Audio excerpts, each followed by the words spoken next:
जब से होश संभाला है, मुझे याद है कि मैं भाभी के हाथ का बना खाना ही खाता था। जब माँ का देहांत हुआ तब मैं बहुत छोटा था। हम दोनों भाइयों की उम्र में बहुत अंतर था। बड़े भाई की उम्र उस समय करीबन 19 या 20 साल रही होगी। पिताजी दूसरी शादी नहीं करना चाहते थे। वह भाई की शादी करना चाहते थे। उस जमाने में माता-पिता जो भी कहते वह पत्थर की लकीर हो जाती। भाई ने पिताजी का विरोध नहीं किया। वे चुपचाप शादी के मंडप में बैठे रहे। घर में कमला भाभी का आना हम सबके लिए डूबते हुए को तिनके का सहारा था। वे दुबली पतली सांवली रंगत, लंबे काले बाल और साधारण नैन नक्शे वाली थी। भाभी की उम्र कुछ खास नहीं थी। कम उम्र में शादी हो जाने के कारण भाभी को घर गृहस्थी का नाम मात्र का ज्ञान था। जब भी वे खाना बनाती तो कभी सब्जी जला देती तो कभी रोटी। रोज जब वो खाना बनाने रसोई में जाती तो कुछ ना कुछ गड़बड़ हो जाती। भाभी ने खाना बनाना अपने ससुर से सीखा था। शुरुआत में तो भाभी को रोटी बनानी नहीं आती थी। कई बार कोशिश करने के बाद भी भाभी सीख नहीं पाई। जब रोटी नहीं बनती तो पिताजी भाभी के रोते हुए चेहरे को देखते हुए कहते, कोई बात नहीं, रोटी तो रोटी होती है, गोल हो या आड़ी तिरछी, मतलब तो पेट भरना होता है। धीरे धीरे समय बीतने के साथ हमें भाभी के हाथ के खाने की आदत पड़ गई। इसलिए जब कभी भाभी कुछ समय के लिए अपने मायके चली जाती तो हम सबके प्राण पखेरु उड़ जाते। पिताजी ज़्यादा देर चूल्हे के सामने नहीं रह पाते थे, उन्हें खांसी आने लगती थी। ऐसे में भाभी की अनुपस्थिति में भैया ही खाना बनाते और उनके हाथ के बने खाने की तो क्या ही कहें, भगवान ऐसा खाना किसी दुश्मन को भी ना खिलाए। जब भाभी मायके से लौटती तो ऐसा लगता जैसे घर की साक्षात अन्नपूर्णा लौट आई हो। फिर मैं भगवान से प्रार्थना करता कि हे भगवान, भाभी को मायके मत जाने देना। दिन बीतते नजर नहीं आए। मैं कब बचपन से जवानी की दहलीज पर खड़ा था, पता ही नहीं चला कि स्कूल का आखिरी साल है। लेकिन पढ़ाई के अलावा मेरा मन कहीं और भी लग रहा था। आप कह सकते हैं कि मैं एक तरफा प्यार में पड़ गया था। खूबसूरत काया और कोमल शरीर की मालकिन मानसी मेरी ही साथ पढ़ती थी। वो सबसे आगे बेंच पर बैठती थी और मैं सबसे पीछे। जिस दिन मानसी स्कूल नहीं आती थी मुझे एक पल के लिए भी स्कूल में रहने का मन नहीं करता था। एक दिन मौका देखकर मैंने उससे अकेले में अपने दिल की बात कह दी। मानसी, मैं तुमसे प्यार करता हूँ। मैं तुम्हें पूरे दिल से चाहता हूँ। मैं तुम्हारे बिना एक पल भी नहीं रह सकता।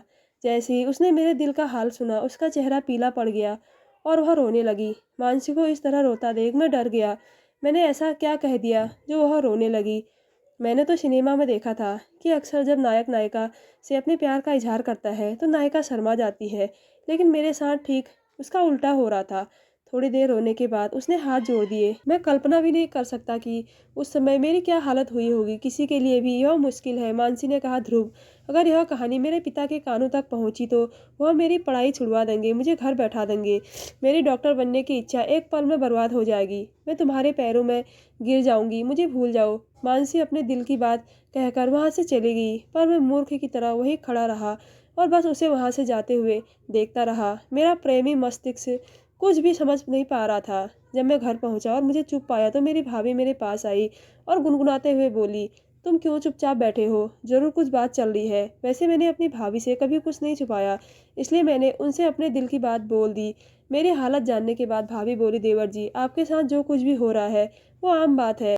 मेरा मतलब ये है, इस उम्र में प्यार में आकर्षण होना आम बात है, पर अगर लड़की आपसे दूर रहने की भीख मांग रही है तो आपके लिए पीछे हट जाना ही सही है। अगर एक पुरुष की मर्दानगी एक महिला की भावनाओं का सम्मान करने में है, ना कि उसे प्यार के लिए मजबूर करने में। मेरी भाभी की बातों का मुझ पर गहरा असर हुआ और उस दिन के बाद मैंने धीरे धीरे मानसी को अपने दिल और दिमाग से निकाल दिया और अपनी पढ़ाई में गुम हो गया। मेरा स्कूल ख़त्म हो गया था और मैं आगे की पढ़ाई के लिए हॉस्टल चला गया।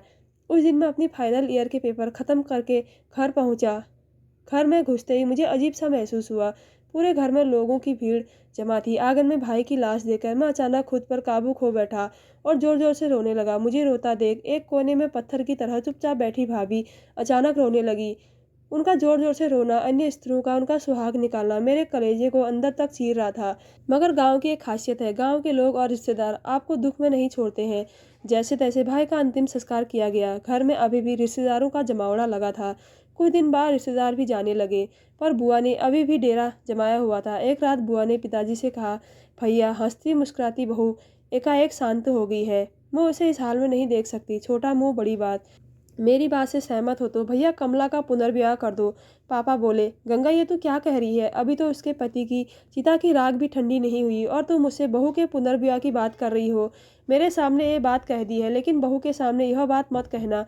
पुनर्विवाह की बात सुनकर बहू के दिल पर क्या बीतेगी? भैया गुस्से को एक तरफ रखकर सोचो। मेरे ख्याल से कमला की शादी उसके देवर से कर देनी चाहिए। यही परिवार के लिए अच्छा है। दोनों भाभी और देवर की अच्छी पड़ती है। और तो और कमला का बच्चा भी नहीं है और इसका कारण भी तुमसे छिपा नहीं है और आगे तुम्हारी मर्जी। बुआ की बात सुनकर पापा सोचने लगे थे कि हाँ, शादी के इतने साल बाद ही कमला भाभी की गोद सुनी थी, जिसका कारण भैया ही थे, क्योंकि कमी भैया में ही थी। काफ़ी समय से इलाज चल रहा था, लेकिन अभी तक खुशखबरी नहीं मिली थी। एक दिन सुबह सुबह पापा के कमरे से भाभी की तेज आवाज़ सुनकर मैं दौड़कर उधर गया तो देखा कि भाभी की आंखों से आंसू बह रहे थे। पापा कुर्सी पर सिर झुकाए बैठे थे, जैसे वो कोई अपराधी हो। पापा ये सही नहीं है, आप ऐसा सोच भी कैसे सकते हैं? भाभी की तेज़ आवाज़ सुनकर मैं दरवाजे के पीछे छिपकर खड़ा हो गया, जहाँ कमरे से कोई मुझे नहीं देख सकता था और मैं उन दोनों की बातचीत आसानी से सुन सकता था। मुझे समझने की कोशिश करो, मैं सिर्फ तुम्हारा भला चाहता हूँ। तुम्हें इस तरह दर्द में देखना मेरे लिए असहनीय हो रहा है, इसलिए इस दर्द से छुटकारा पाने के लिए मैं तुम्हारी शादी ध्रुव से कराना चाहता हूँ। नहीं पापा, जो मैं सपने में भी नहीं सोच सकती हूँ, वो मैं असल में कैसे कर सकती हूँ? तभी अचानक भाभी बेहोश हो गई और ज़मीन पर गिर गई। मैं दौड़कर कमरे में गया और उन्हें जगाने की कोशिश की।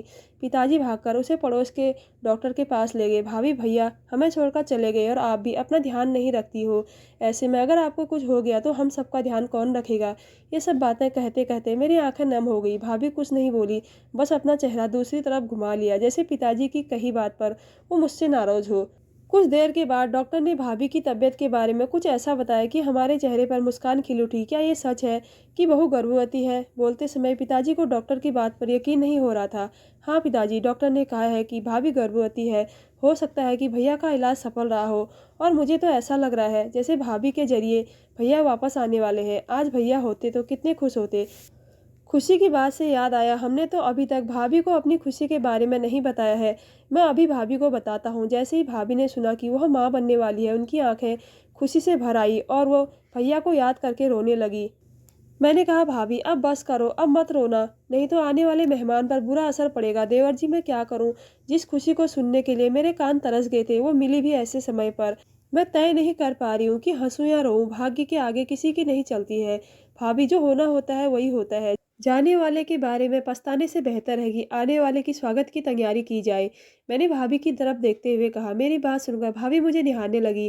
रात में पता नहीं मेरी आंखों की नींद भी कहाँ गायब हो गई थी। यह सोच सोच कर मैं बहुत परेशान हो रहा था कि यह कैसा दुर्भाग्य है कि अजन्मे बच्चे के सिर पर पिता का साया नहीं होगा।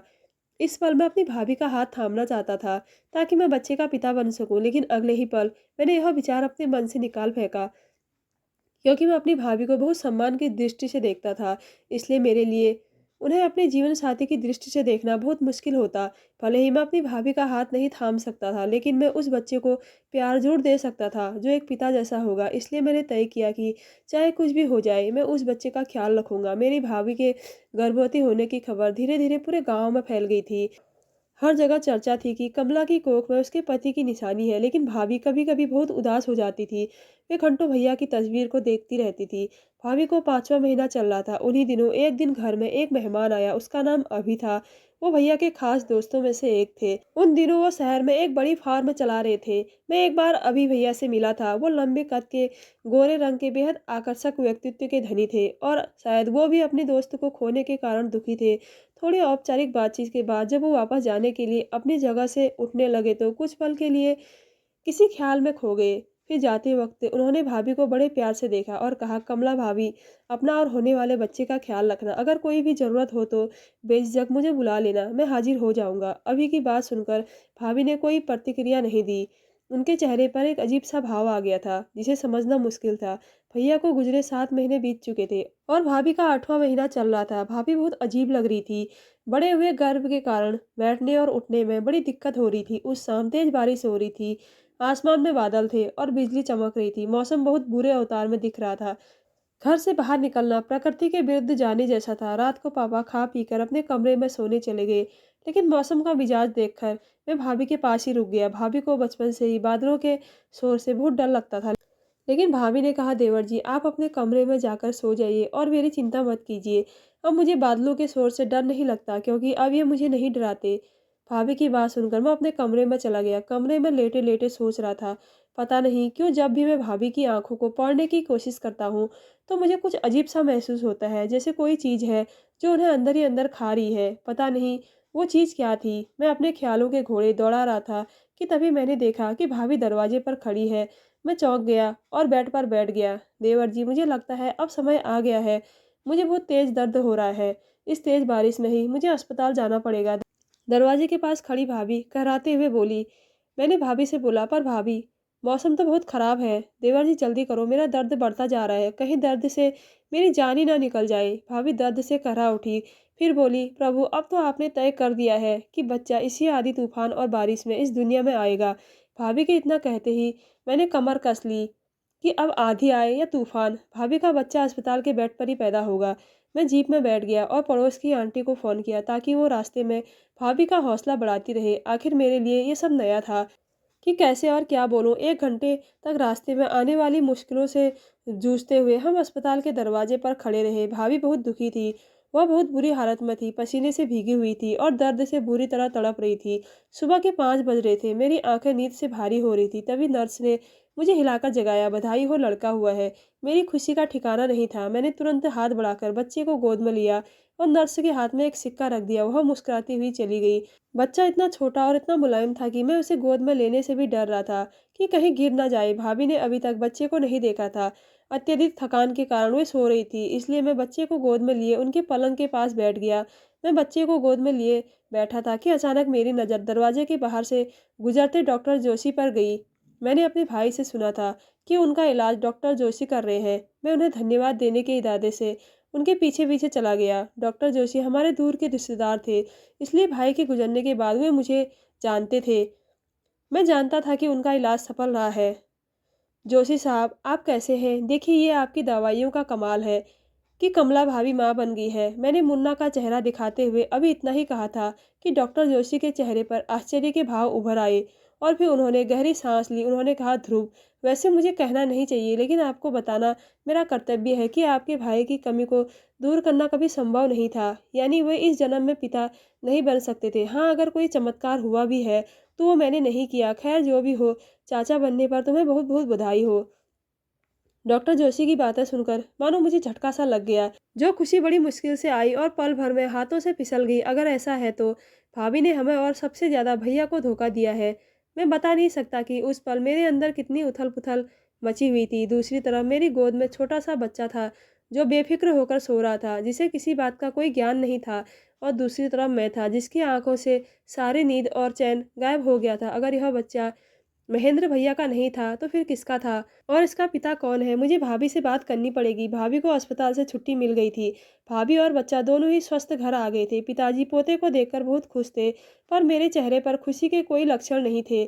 मेरा सिर दर्द से फटा जा रहा था। मैं शाम को बगीचे में बैठा ही था, तभी पापा मेरे पास आए और बोले, अच्छा, अब तो तेरी पढ़ाई भी खत्म हो गई है, अब आगे क्या करना है? मैंने पापा से कहा, अभी तक मैंने कुछ खास नहीं सोचा है। मैं तो कोई बिजनेस शुरू करने की सोच रहा हूँ, पर कुछ समझ नहीं आ रहा है। खैर, इन दिनों मेरा दिमाग काम नहीं कर रहा था, तो पापा को क्या जवाब देता। तो पापा कहने लगे, चलो ऐसा करते हैं, तुम शहर जाकर मेरे दोस्त मनोहर से मिलो। वो बिजनेस में अच्छा नॉलेज रखता है, वो तुम्हें सही दिशा दिखा सकता है। पापा की बात सुनकर मैंने मन ही मन शहर जाने का मन बना लिया। वैसे भी यहाँ घर पर तो मेरा दम ही घुट रहा था। भाभी के बारे में सोच सोच कर मैं परेशान था। दूसरी तरफ भैया इस दुनिया में नहीं थे, उनके लिए मुझे बहुत बुरा लग रहा था। मैंने तुरंत शहर जाने का फैसला कर लिया, पर शहर जाने से पहले मैं अपने मन में आए सवाल का जवाब जानना चाहता था। भाभी से पूछना चाहता था कि उन्होंने मेरे पिता समान भाई के साथ ऐसा क्यों किया। मैं शहर जाने से पहले सब कुछ जानना चाहता था। मैं भाभी के कमरे में घुसा। भाभी, मुन्ना के रगों में किसका खून दौड़ रहा है? क्या वाकई मुन्ना भैया का अंश है, या इसे मैं आपकी पाप की निशानी समझूं? बस करो ध्रुव। भाभी चीख उठी, जैसे किसी ने उनकी हथेली पर जलते अंगारे रख दिए हो। मेरी आंखों में अपने लिए बढ़ती नफरत देखकर भाभी तड़प उठी।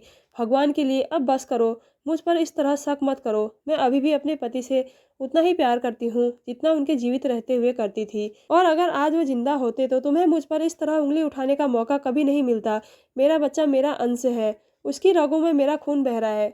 और रही आपकी भैया की बात, तो वो तो एक फल की तरह थे जिसमें बीज नहीं थे, वो कभी पिता नहीं बन सकते थे। जो कुछ भी हुआ उनकी मर्ज़ी से हुआ, क्योंकि उनके मुताबिक बीज चाहे किसी का भी हो, जब उसमें मेरे खून से सिंचाई होगी, तो वह हमारा ही हिस्सा कहलाएगा। हम दोनों ही उसके माता-पिता होंगे। मैं दंग रह गया और कहा, मैं नहीं मानता कि कोई भी पति अपनी पत्नी को सिर्फ़ बच्चे की खातिर किसी पराये मर्द के साथ कर दे। छी! ऐसा सोचने से भी मन अपवित्र हो जाता है। भाभी बोली, चाहे तुम मानो या ना मानो, लेकिन सच यही है।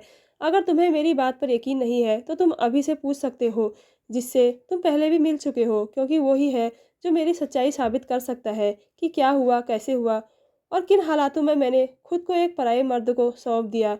बोलते-बोलते भाभी फूट-फूट कर रोने लगी और अपने कमरे में चली गई। मैं बेजान होकर ज़मीन पर बैठ गया। मुझे कुछ समझ नहीं आ रहा था।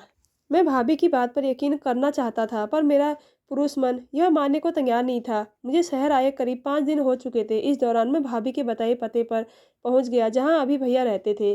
अभी का घर बेहद आलीशान था। पैसों की चमक-दमक हर जगह दिख रही थी। पर्दे से लेकर फूलदान, मेज, कुर्सियां, सब कुछ बेहद शानदार था, खूबसूरत था। पता नहीं क्यों उस दिन मैं काफ़ी घबराने लगा। उस दिन मैं अभी भैया से मुलाकात नहीं कर पाया। मेरा शहर में रहने का मन नहीं कर रहा था। मन कहने लगा कि मैं अभी भैया से नहीं, मुझे कमला भाभी से सच जानना है। अक्सर लोग अपनों से ज़्यादा पराइयों पर भरोसा करते हैं, पर मैं यह गलती नहीं करना चाहता था। मैं शाम को घर लौटा और पापा से कहा कि मेरी तबीयत ठीक नहीं है, तो मैं वापस आ गया। बुआ जी मुन्ने के साथ वैक्सीन लगाने गई हुई थी। पापा बाजार गए हुए थे। मैंने मौका पाकर भाभी से बात की। भाभी से पूछा, मैं अभी भैया से नहीं मिला हूँ, मैं आपसे पूरी सच्चाई जानना चाहता हूँ। कमला भाभी कुछ देर चुप रही और फिर बोली कि अभी पहली नज़र में ही मेरे दिल में आ गया था, क्योंकि उन दिनों पिता न बन पाने के कारण मेरी महेंद्र जी से काफ़ी अनबन चल रही थी। महेंद्र जी अपना सारा गुस्सा मुझ पर निकालने लगे थे। छोटी-छोटी बातों पर झगड़ा करना उनकी आदत बन गई थी। जितना वो मुझे दुखी करते, मैं उतना ही उनसे दूर होती जा रही थी। ऐसे में अभी दिन पर दिन मेरे करीब आता जा रहा था। एक रोज़ ऐसा हुआ कि मैं दंग रह गई। कुछ ऐसा बोलते-बोलते कमला भाभी अतीत की गलियों में खो जाती है। क्या बात है, आजकल तुम बहुत खुश नज़र आती हो। क्या तुम्हारा मुझे छोड़कर किसी और से शादी करने का इरादा है? महेंद्र का कटाक्ष सुनकर कमला चुप रही, लेकिन पत्नी की खामोशी महेंद्र को और भी चुभ रही थी। और तभी अचानक महेंद्र ने कमला की बाह मरोड़ दी और दांत पीसते हुए कहा कि भले ही मैं पिता नहीं बन सकता, लेकिन इस गलतफहमी में मत रहो कि मैं तुम्हें आज़ाद कर दूंगा। मुझे छोड़ दो, मुझे दर्द हो रहा है। कमला कराह उठी तो महेंद्र ने अचानक उसका हाथ छोड़ दिया। तुम पिता नहीं बन सकते, इसमें मेरा क्या कसूर है? मैं भी तो माँ नहीं बन पा रही हूँ। मैं भी उतनी ही पीड़ा में हूँ जितनी तुम हो। फिर तुम मेरे साथ ऐसा व्यवहार क्यों करते हो? कमला ने ऊंची आवाज में कहा, अगर एक औरत का माँ बनना संभव नहीं है, तो एक आदमी सिर्फ बच्चा पैदा करने के लिए दूसरी शादी करना अपना अधिकार समझता है। महेंद्र बोले, दूसरी शादी तो बहुत दूर की बात है। मैं किसी के खून को अपना नाम भी नहीं दे सकता। महेंद्र, मैंने तुमसे कितनी बार कहा है कि मेरी दूर की बहन बच्चे को गोद देने के लिए तैयार है, लेकिन नहीं, यह भी तुम्हें मंजूर नहीं है। हाँ, नहीं है किसी और के खून को गोद लेना, मेरी इच्छा नहीं है। महेंद्र पैर पटकते हुए घर से बाहर आ गया। कमला की आंखें नम थी और उसका मन बहुत व्याकुल हो रहा था। वह जानती थी कि अभी महेंद्र का दोस्त है। एक रात अभी ने नए साल के अवसर पर अपने घर पर पार्टी रखी थी। महेंद्र ने कमला को भी शराब पिलाई। रात काफ़ी हो चुकी थी और सभी मेहमान जा चुके थे। अभी और कमला, उनका रिश्ता प्यार और हमदर्दी का था। दोनों एक दूसरे से प्यार करते थे, पर कभी अपनी हदें पार नहीं की। पर पार्टी की रात वो सब हो गया जो नहीं होना चाहिए था। एक शादीशुदा औरत का एक अजनबी के बिस्तर पर पहुंचना। छी! सुबह का समय था जब कमला उठी तो मैंने महेंद्र को कुछ कहते सुना, अभी तुम्हारी वजह से आज मैं अपने मकसद में कामयाब हो गया हूँ। अगर मैंने सीधे कमला से ऐसा करने को कहा होता तो शायद वह कभी राजी नहीं होती, पर तुम्हारे चक्कर में फंसकर उसने वो कर दिया जो मैंने उसे कभी करने को नहीं कहा था। अभी मानना पड़ेगा तुम्हें महेंद्र, मैंने जो भी किया तुम्हारे लिए ही किया है। अब देखना, कुछ दिनों में भाभी को ये खबर जरूर देगी। बोलते बोलते अभी की आंखें नम हो गई। कमला एक बहुत बड़ी साजिश का शिकार हुई थी और उन्हें इसका अंदाजा नहीं था। कमला को चक्कर आ रहा था। वह उन बातों का मतलब नहीं समझ पा रही थी, क्योंकि उसे शरबत के साथ कोई नशीली दवा दी गई थी। उस रात के बाद अभी ने कमला से दोबारा मुलाकात नहीं की। कमला मिलना चाहती थी, लेकिन अभी ने मना कर दिया। एक दिन महेंद्र की सड़क दुर्घटना में मौत हो गई और उसके बाद बहुत कुछ बदल गया। महेंद्र के जाने के बाद कमला को लगने लगा कि उसका जीवन व्यर्थ है, और ऐसे में जब उसे पता चला कि वह गर्भवती है, तो उसे यह समझते देर नहीं लगी कि उसके गर्भ में बच्चा हो न हो अभी का ही है। कई बार मन हुआ कि अपनी जान ले लूं, लेकिन फिर इस बच्चे के बारे में सोचा। भले ही यह अभी का अंश है, लेकिन मैंने इसे अपने खून से सींचा है। यह कहते हुए भाभी ने गहरी सांस ली। ऐसा लगता है जैसे बहुत दिनों से मन पर छाया हुआ कोई बहुत भारी बोझ उतार फेंका हो। भाभी, तुमने मुझे बताया भी नहीं, तुमने मुझे इतना पराया कैसे बना दिया? हो सकता था कि हम दोनों मिलकर कोई हल निकाल सकते थे। मैंने बड़ी दया से कहा। मैं क्या कहती? शादी के बाद मैं एक पराये आदमी से प्यार कर बैठी, आखिर गलती मेरी भी थी। अगर मैं अंदर से मजबूत होती और अभी के इरादों को जानती तो यह सब नहीं होता। भाभी, खुद को दोष देना बंद करो, इससे कुछ नहीं बदलेगा। वक्त ही ऐसा था, आप ऐसे हालातों में फंस गई। तुम्हारी जगह कोई और औरत होती तो शायद वह भी इस चक्रव्यूह से बच नहीं पाती। खैर, जो हुआ सो हुआ, पर अब मेरी इच्छा है कि आपको और मुन्ना को मैं अकेला नहीं छोड़ सकता। कमला भाभी बोली, देवर जी, मैं आपके लायक नहीं हूँ, इसलिए मैंने पहले ही इस शादी के प्रस्ताव को ठुकरा दिया था। मैंने कहा, अपने लिए नहीं, सही मुन्ना के लिए इस शादी को अपनी मंजूरी दे दीजिए। आप सिर्फ कल के बारे में सोचिए, मैं किसी और से शादी कर लूंगा। अगर मेरी शादी हो गई तो बाद में आपका और मुन्ने का ख्याल कौन रखेगा? मैंने अपने पापा और बुआ से कहा कि मैं कमला भाभी और बच्चे को गोद लेना चाहता हूँ। मैंने कमला भाभी को बहुत समझाया, तब जाकर वह इस शादी के लिए राजी हुई। 2 साल बाद एक चिट्ठी आई और भेजने वाले का नाम अभी लिखा था।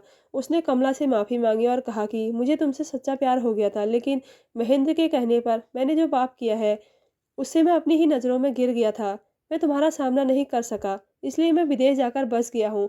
मुझे उम्मीद है कि तुम भी अपनी ज़िंदगी में खुश हो। मैंने वो चिट्ठी पढ़ी और उसे फाड़ कर फेंक दिया, क्योंकि आज कमला मेरे और मेरे 2 बच्चों के साथ बहुत खुश थी। मैं नहीं चाहता था कि कमला अपने बीते कल को याद करे और दुखी हो। ज़िंदगी आगे बढ़ने का नाम है। तो दोस्तों, कैसी लगी आज की स्टोरी?